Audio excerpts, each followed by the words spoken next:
Rutsumana, ango dem. Hello mama. Yogo nyuti midi Ya rutsana. ngota sikubatika mazwano.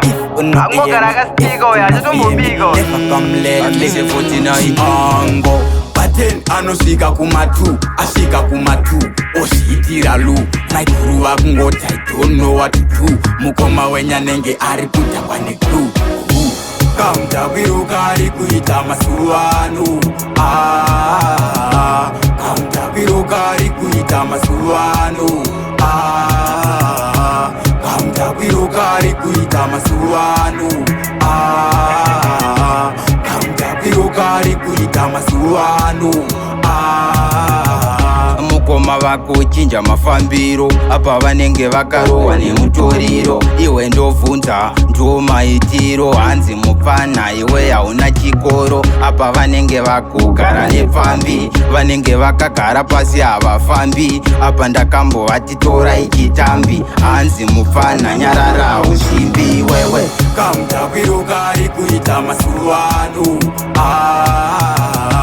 kamutavirukari kuita masuvano kamutavirukari kuita masuvano kamutavirukari kuita masuvano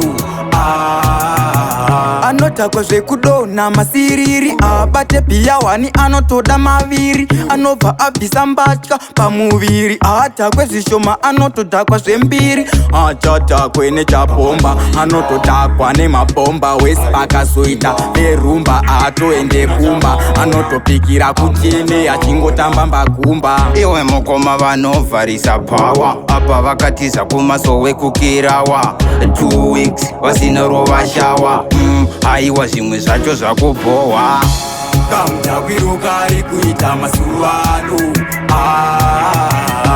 kamutavirukari kuita masuvano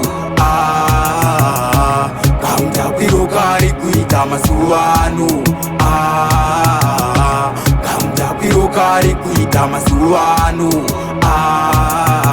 momzi kuteni kugeza nemugondiya zuro ndizuro futi mami tisalidiya vanhu vava kukunyepera vachiti madziya zvakutoda samatenga huya igareriya hapana zvaunotaura akaterera kada kumuudza anokudza wakunterera best now life yangu wakuiterera hachimbomira mani wakutondimerera kamutavirukari kuita masuvano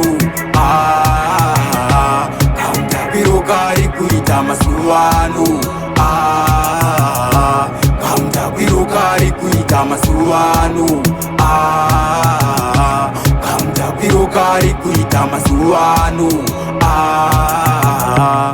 Yo, when you ultimate the routine of the fantasy of the representing meditation. Yo, I'm here ready for anything, I'm here built like flame. Yo, that's it, yeah man. Rutsumana, ango dem. Hello mama. Yo, when you ultimate the Ya routine. ngota sikubatika mazwano. Angogara kasitiko ya chitombiko. Atlese 49 ango paten anosvika kumatu asvika